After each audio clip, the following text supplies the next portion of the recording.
The suit's on, so you know we mean business. We're going to dive into our top 24 Dynasty rookie rankings. We'll talk about one quarterback rankings at the end of this, but it's not like this is a great quarterback class anyway. Don't want to waste too much time at the very top. We have all heard the ridiculous stats of Ashton Jeanty. Yes, yards after contact, something that we've never seen before. Really, the only thing to discuss is where do you rank him alongside Bijan and Gibbs? At the very beginning of the offseason, I put the 101 right in between Gibbs and Bijan in our dynasty rankings. People lost their minds. And again, I stand by. Ashton Jeanty should be valued the same as Bijan and Jahmyr Gibbs today. Now, I don't need to go through those stats that you've heard a bajillion times with his yards after contact. But one thing that I think is almost under-discussed when it comes to Ashton Jeanty, and all you have to do is literally go over to ChatGPT and goes, how many receiving yards did Ashton Jeanty have in 2023? Let's read the response. In the 2023 college football season, Boise State running back Ashton Jeanty recorded 569 receiving yards, leading all running backs nationally in this category. Ashton Jeanty 2 years ago led all of college football in receiving yards for running backs. Insane. Then he follows up and they go, yeah, I guess if you're going to average 7 yards per carry, we don't even need to try to get creative. We don't need to throw you the ball out of the backfield. I would say that the only running back prospects that I've ever seen that are better than Ashton Jeanty, obviously Saquon, I'd say Zeke was as well. And I think he's right there with Bijan. Looking at where he's going to go in the NFL draft, I know everybody's saying he's going to go to the Raiders at 6. Definite possibility. If he doesn't go to the Raiders at 6, hell, I'd be very surprised if he makes it past the Bears at 10. And if he makes it past the Bears at 10, there's no way he's making it past the Dallas Cowboys at 12. Any of those spots, I think he's immediately a top 3 running back in Dynasty. Now, a big change that we've had over the past few months is Omarion Hampton, not only as the second player off the board, but also in his own tier. If you would have looked at my rankings on the site, which obviously all my rankings are always on flockfantasy.com, if you'd have looked at those 2 months ago when we initially posted them, you would have saw that I had Ted McMillan up at 2 in the same tier with Hampton. But since then, you had Hampton go to the NFL Combine, absolutely crush. Again, I am not a massive Combine guy and going, oh my gosh, you run 10% better than the next guy, you're going to be 10% better in fantasy football. No, a lot of it's, can you hit these minimum thresholds? Do I have to knock you off our board because you're not big enough? You're not athletic enough. Once you hit those minimum thresholds, you're pretty cool. And we're really just going to be looking at where the NFL draft capital lands. And with the draft capital, if you look at NFL mock draft database, looks like Hampton's almost guaranteed to be a round 1 NFL draft pick at this point. So I wanted to go over to the prospects page on flockfantasy.com. And we are about to load up the RAS scores now that we have all the pro day information here for these guys as well. So you can get a much better idea of exactly how you should be viewing players like Hampton. But if we go back since 2016 and look at players that had 140 plus total yards per game and get round 1 NFL draft capital, those guys are Saquon Barkley, Leonard Fournette, Ezekiel Elliott, Christian McCaffrey, Bijan Robinson, Ashton Jeanty, Najee Harris, and Omarion Hampton. He is immediately, I want to say a top 6 dynasty running back when he gets that round 1 NFL draft capital. Let me pull up the rankings on the site real quick, just so I can maybe give you a better sense. And obviously, right after the NFL draft, we are going to be actually putting the rookie rankings into the startup rankings, so you can get a much better sense of everything as well. But anyway, I would say that Hampton goes round 1. I'd rather have him over Bucky Irving. I think he's right alongside. I'd rather have him over Breece Hall if he goes round 1. I think he's right alongside Barkley and Achane as a top 5 running back in Dynasty at that point. Now, going over and looking at what we have with Ted McMillan, he was in the second tier with Hampton at the beginning of the offseason for me. However, back then, it looked like he was going to be a top 10 NFL draft pick based off all the trends that we've been seeing as of late. Doesn't look as guaranteed that that's going to be the case now. Looks like McMillan maybe is going to go in the middle of round 1. I know a lot of people are saying Matthew Golden's actually going to be the guy that is the first wide receiver off the board. Not a super big deal. If you look at McMillan, the dominance is striking very simply with counting stats. Like, all you have to do is look up who had the most receiving yards on this team last year and go, oh, Ted McMillan with 1,300. Who is the second leading receiver? Chris Hunter with 323 receiving yards. McMillan averaged 110 receiving yards, and the next best receiver was at 27. Absolute dominance in a way that you very rarely ever see. You can look at his career numbers and they look fine as well. If you look at round one NFL picks that had more than 0.1 career first downs per route run, and all this is on the side, of course, and lower than 2.5 career yards per route run, you are looking at a list of Drake London, Ted McMillan, Rome Odunze, Travis Hunter, N'Keal Harry, Jahan Dotson, Calvin Ridley. So, of course, they're not all massive smashes, and that's why he's not going to be in that same tier with Hampton for me. But you do have a very high-end range of outcomes, especially with that London comp, which everybody wants to point to because of the size. Now, let's go over and let's look at Cam Ward. Cam Ward looks to be, at this point, pretty much a lock to be the #1 NFL draft pick. There's not too much to discuss. You have the guaranteed starting job for the next 2 to 3 seasons. Obviously, upside to just skyrocket dynasty value if you really flash anything. I know he's had 12 rushing touchdowns over the past 2 years, but I'm not a super big believer in the rushing upside where you only have 200 rushing yards this past year at Miami. So I don't necessarily know what the true ceiling is going to be here from a fantasy football perspective with Cam Ward. In my opinion, it's almost impossible to evaluate these guys as prospects, specifically at quarterback. So again, y'all know what I've done for years and years and years. Just throw my hands in the air and admit, hell, NFL teams can very rarely get this stuff right when it comes to the quarterback position because there are so many different measurables that you have to be looking at.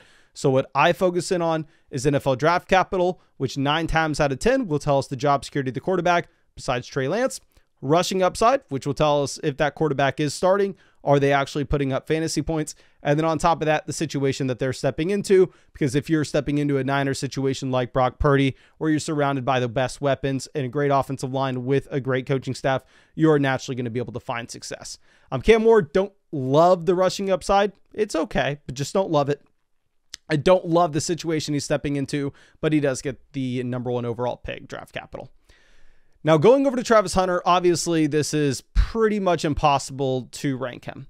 If you looked at my rankings at the beginning of the offseason, we actually had him a lot lower than this because who I was listening to, they were saying that Hunter was more likely than not going to end up playing defensive back, and he was maybe going to see 30% of the offensive snaps. However, I am seeing more and more people talk about Travis Hunter actually just playing wide receiver. I actually tweeted this out last week where we just pointed out, if you look at the top 10 contracts for combined wide receivers and corners, the top 9 of them are all receivers. Wide receivers get paid more than corner at the NFL level. And if everybody is saying that Travis Hunter could be the best at either position he decided to play, if I was Travis Hunter, if I was his agent, I'd very much want to be playing the wide receiver position. And if we go ahead and if we look at wide receivers that were top 10 NFL draft picks that had more than 0.1 career first downs per route run, you are looking at a list of Drake London, Ted McMillan, Rome Odunze, Travis Hunter. But again, this is very misleading. And if you actually wanted to contextualize Travis Hunter's production, this is a player that only played in 3, 4, and 5 wide receiver sets. However, he was still able to lead his team in receptions, receiving yards while playing every snap on the defensive side of the ball. Clearly, he's the #1 wide receiver prospect in this class, and I would say that he is in the same tier with Ashton Jeanty, and he would be the 102 if we got the confirmation that he was wide receiver right now. It's just very difficult to rank him there when we just frankly don't know if he will be startable in fantasy depending on where he plays. Now, let's go ahead and let's look at Egbuka. Now, the conversation here, I know the FSC guys are really all in on him because they're saying that he can be more than just an inside guy. He can play on the outside too. He's not going to be regulated to just slot duties. And frankly, I don't give a damn. If you think back of every wide receiver prospect that has come out over the past 5 years where they have told us, okay, he's a slot wide receiver and he gets drafted in round 1, how many of those guys failed for fantasy football purposes? The only guy I can think of that was close to a round 1 pick that we were told, oh, he's an inside guy, blah, blah, blah, Elijah Moore. That's it. And what's actually funny is we went through and we looked at wide receivers that were selected between picks 20 and 40 that had higher than 0.12 career first downs per route run. And the list is Elijah Moore, T. Higgins, JSN, Hollywood Brown, Egbuka, Bateman, Ladd McConkey. But again, I would say guys like Elijah Moore, I would say somebody like Bateman as well, and throw in Hollywood Brown. They're not solid comps because Egbuka had this type of production with the toughest competition in college football. He's never the wide receiver one on his own team.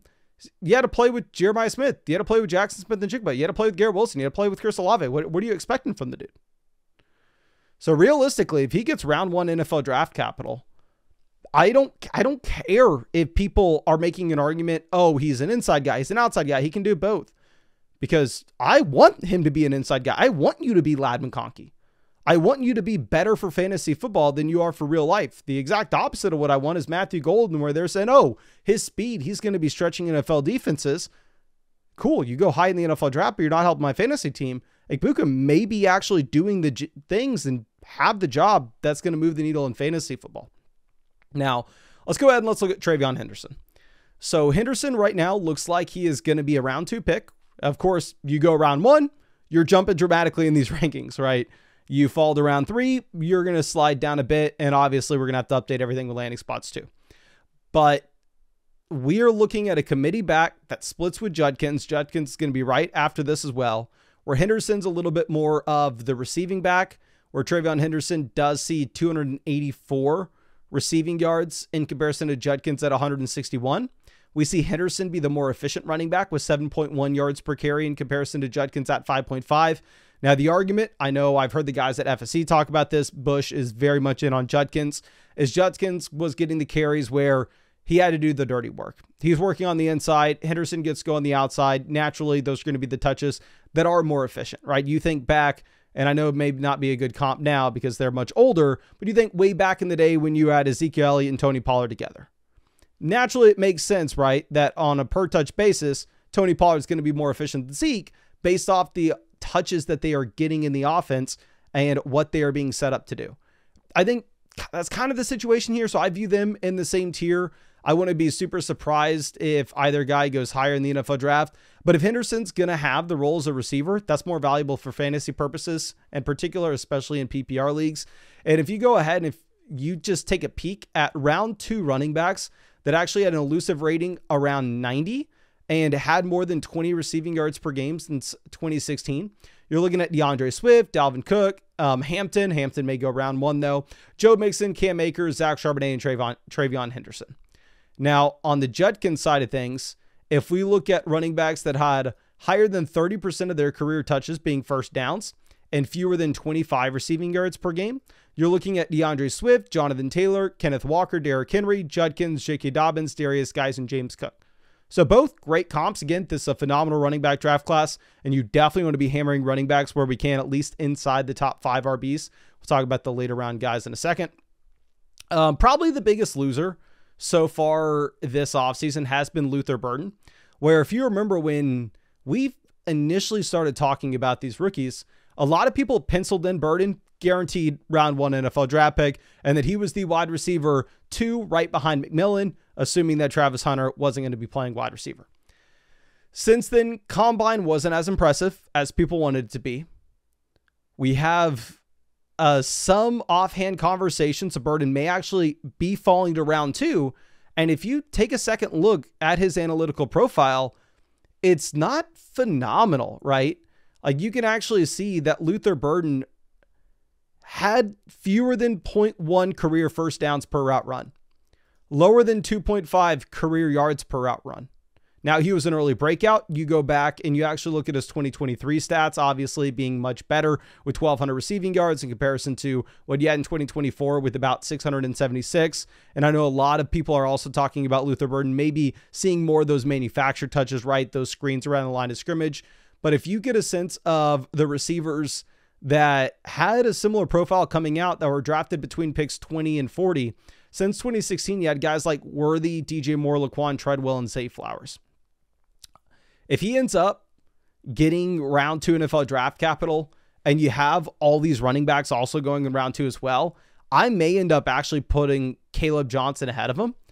Caleb Johnson, obviously not a phenomenal NFL combine, but again, he hits the minimum thresholds. We're not ranking these guys based off their combine performances. We're just making sure that they're going to be quote unquote good enough, athletic enough at the NFL combine unless you want to be an outlier like Kyren Williams. And if we look at Caleb Johnson, his combine's probably going to make it where he's not around one NFL draft pick, or at least that's what we're seeing with the NFL mock draft database at the moment. But if he does get that round 2 draft capital, the comps are pretty damn good. Now, the main concern that you're going to have is since 2016, he will be by far and away the least efficient running back with that round 2 draft capital we've seen. He had 0.23 career first downs per touch. It's on the prospects page on flockfantasy.com. Looking at the running backs that went in round 2 that were slightly better than him in this category. The second worst running back in this category was A.J. Dillon. The third worst was Cam Akers. The fourth worst was Miles Sanders. But then you had Breece Hall, Nick Chubb, right? However, if we're going to go ahead, if we're going to look at the third round picks that were this inefficient, the hit rate is significantly lowered. Third round picks that had fewer than 30% career touches being first downs: Royce Freeman, massive whiff. Darrington Evans, Keyshawn Vaughn, Montgomery's the only hit on this list.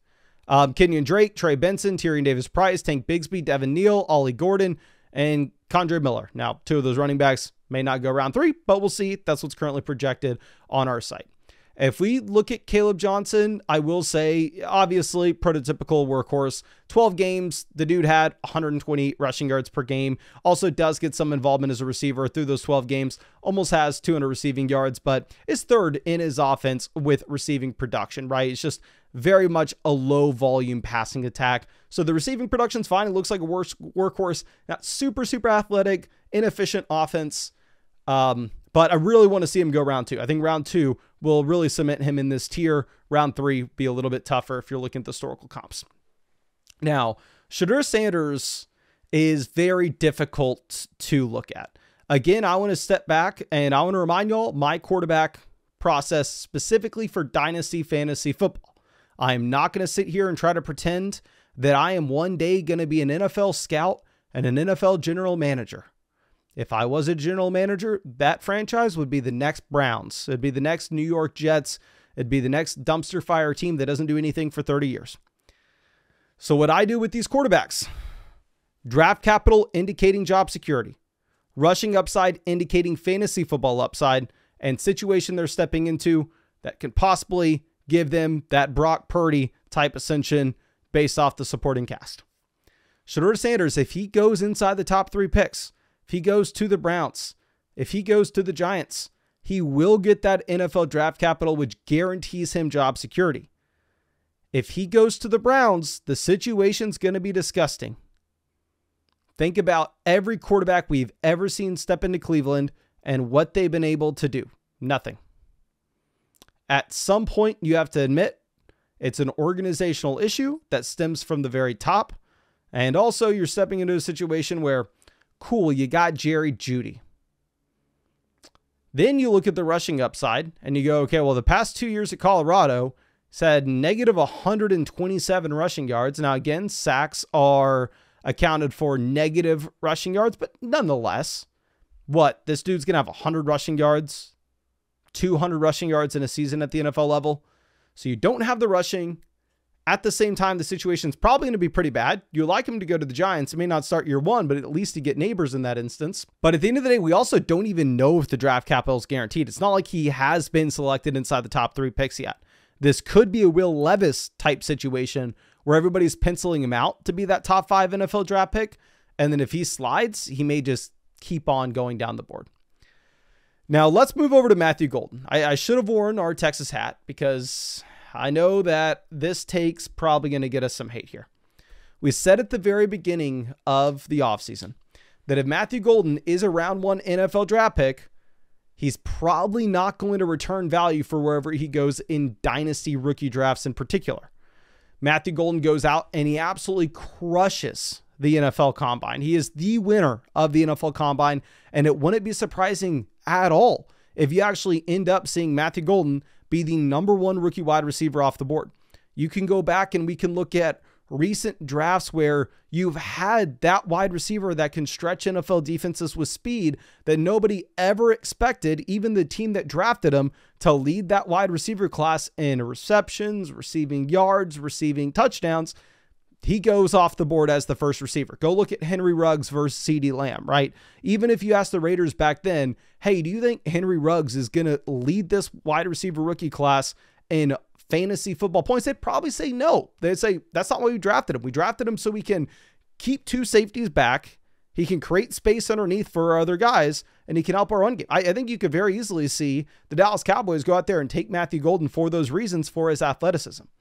But if you look at actually what matters for fantasy football purposes, this dude was never productive. Now, I've already heard the stories. I've already heard, Quinn Ewers is the worst college football quarterback ever.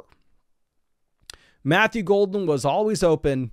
If he had a quarterback that was somewhat competent, he would have just absolutely balled out. He would have been putting up those Ted McMillan type numbers. My thing with Matthew Golden is you go back to his time at Houston, he wasn't productive then. You go to Matthew Golden and you look at his 16 games in comparison to another player in this draft class, not Isaiah Bonds, not the other receiver, but in comparison to the tight end that nobody and their mom's ever going to talk about with Gunnar Helm, it's 58 receptions versus 60. Now, again, you can blame it on, he's the deep ball specialist. Quinn Ewers doesn't have the deep ball.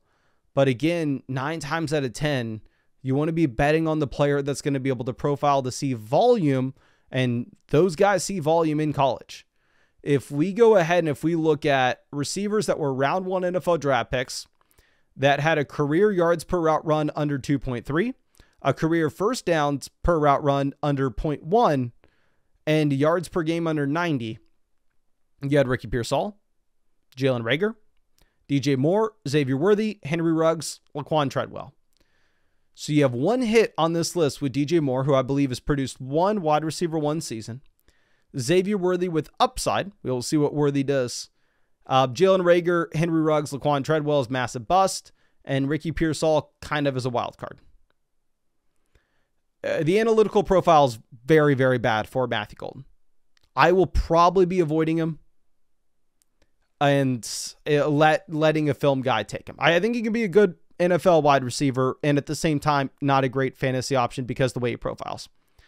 Now, looking at the 2 tight ends, they look great. Loveland and Warren are both going to get round 1 NFL draft capital. I think, honestly, I'm just going to take whoever gets the better landing spot. I don't even think it matters who goes ahead of one another in the draft itself. You look at Loveland. He leads his team with 582 receiving yards. The next best player is Tyler Morris at 248, who actually played another game. So Loveland over doubled the next leading receiver in his offense. Now, of course, super low volume offense, that is worth saying. And you go look at Tyler Warren. Tyler Warren dominated as well. Now, much better passing offense, actually gets 16 games and over 100 receptions. So both the options are great. Tyler Warren's probably going to go higher in the NFL draft. I'm probably just going to end up taking whoever gets the better landing spot. Now, let's move over to Cam Skattebo. If you had the top level athleticism guaranteeing Skattebo a round 1 NFL draft pick, he would be up there probably right alongside Travis Hunter in these rankings based off the production profile. The production's absolutely insane. But again, a lot of times wide receiver, you can just go all in on the production profile. Running back, it's harder to do that specifically with these prospects. But I mean, looking at what he was able to do both as a rusher and a receiver, 1,700 rushing yards. And what's almost more impressive is he has 605 receiving yards. He was second in his offense in receiving.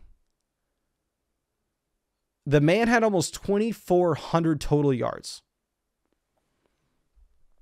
Now, he has the size to be a 3-down workhorse.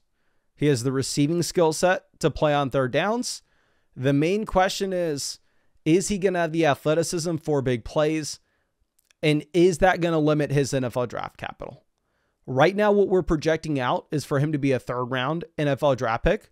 And if you look at the historical comps, there are some 3rd round picks here that are just absolute massive hits, specifically these guys that are great wide receivers, right? If we were looking at guys that had over 30% of their career touches being first downs, that averaged over 25 receiving yards per game, and were third round NFL draft picks, we do have some busts. If y'all remember way back in the day, CJ Prosise was the dynasty darling that turned out to be nothing. We had Zach Moss, who had 2 good games for the Indianapolis Colts. We had Rachaad White, who I guess maybe could have been okay if the Bucs didn't draft the next Saquon Barkley with Bucky Irving. But all jokes aside, I mean, you had Alvin Kamara and Kareem Hunt with this profile.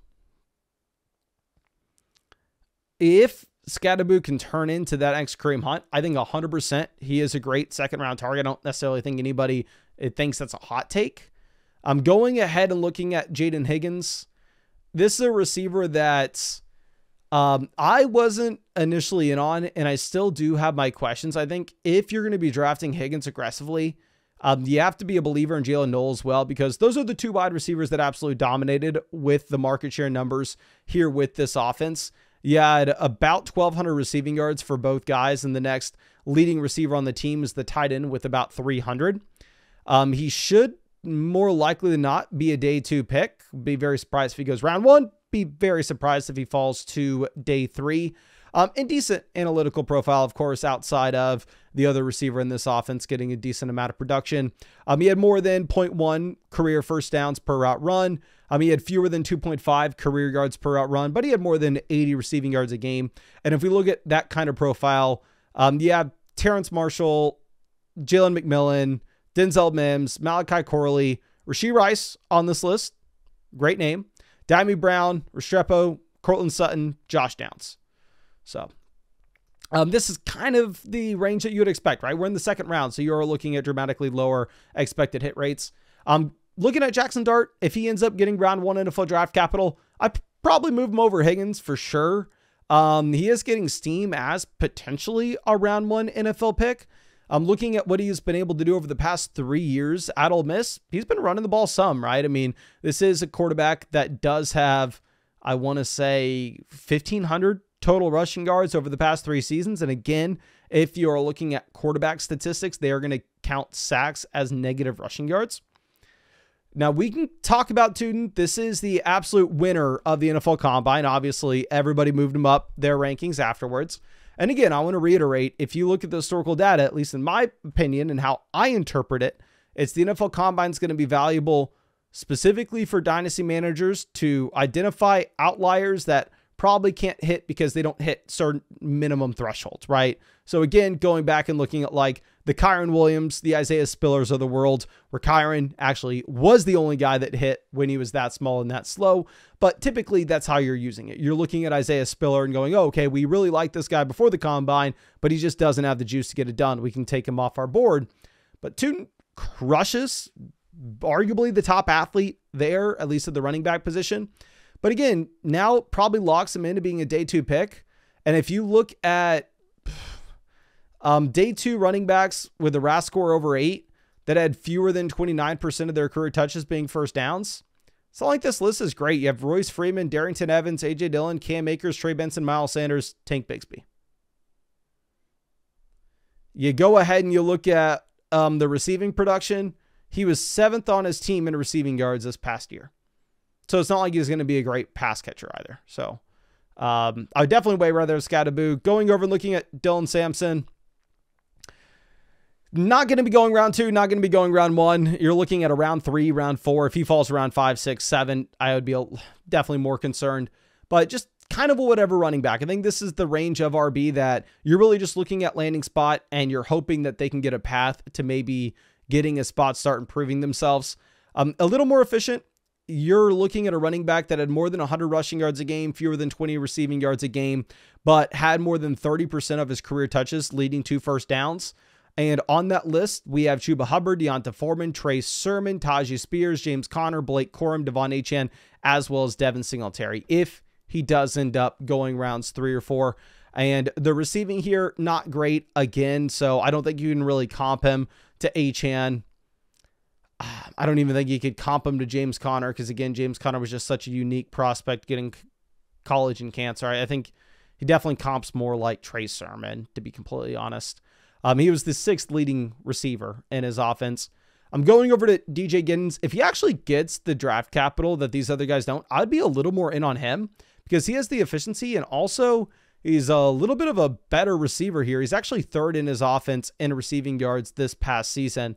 The historical comps are Achane, Stevenson, Henderson, Tyjae Spears, Zach Moss, Kareem Hunt. If he does end up being a round 3 or round 4 pick, but I do want to see that NFL draft capital. Going ahead and looking at Tre Harris, obviously the production profile is going to pop off the page. If I was just ranking these guys off the numbers in the prospect model, Tre Harris would be higher than this. I think his yards per out run this past season were over 5.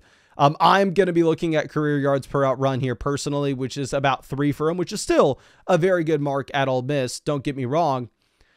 But again, we met with the FSC guys to talk about them, and they said on the film, Harris is exclusively playing far outside, running routes that's really not going to be translatable to the NFL level. So I do think you have to give a slight discount to the production profile we're looking at. But if he is indeed a day 2 pick, which according to NFL Mock Draft Database, it looks likely right now, they have him as a round 2 pick, not just a day 2 pick. He has some pretty good historical comps. I mean, he's right next to like A.J. Brown, another Ole Miss receiver. Now, again, A.J. Brown, definitely a unique case. I'd make an argument for Brown came out 3 years after Ole Miss. Tre Harris, an extremely old prospect. Cooper Kupp, an extremely old prospect. Maybe that's a little bit of a better comp, but Kupp also had the counting stats. I would definitely say he's a lot closer to Michael Gallup myself, personally. Now, Ellick's going to be a wide receiver that we also had on a list early in the offseason saying, you know what? If he ends up going inside the first 2 rounds of the NFL draft, I'm probably going to be out on him in rookie drafts just because the ADP. And the reason being is the production profile's not great again. If you're looking at the career yards per route run, if you're looking at the career first downs per route run, I mean, his career yards per route run's at 2.12. If you look at him with his receiving profile, he leads the team with 69 receiving yards per game, but the next best receiver is at 58. So it's not like he's a Ted McMillan level player that's just going out there and absolutely dominating. No, he's a wide receiver 1 at Stanford, but barely. You look at the historical comps, there are some guys, if he does indeed get the NFL draft capital being a day 2 pick, which does look like that is going to be the case because he does have a very good combine. Going over and looking at Jalen Milroe, it all hinges on, do you think you can get a starting job at some point? Now, I know this is way back in the day, and the amount of people that are watching this that watched me back then are probably very small. But if y'all remember, back in 2020, I did come away with a lot of Jalen Hurts in rookie drafts. And was I sitting there going, I know something y'all don't? Jalen Hurts is going to be a Super Bowl champion. Jalen Hurts is going to be one of the best quarterbacks in the NFL. The NFL scouting departments have this guy all wrong, blah, blah, blah. No, I did not do that at all. Here's what I did. I went, okay, just got drafted in round 2 of the NFL draft. We looked at the historical information, went, probably means he's at one point going to get a chance to start. Look at his college stats.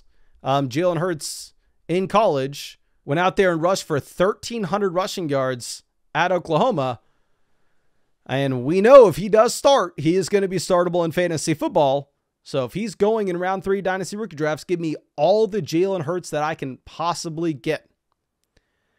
If Jalen Milroe ends up going at the top of the 2nd round, just like Jalen Hurts did, I'm going to be looking at a quarterback that goes, okay, he had 20 rushing touchdowns last year.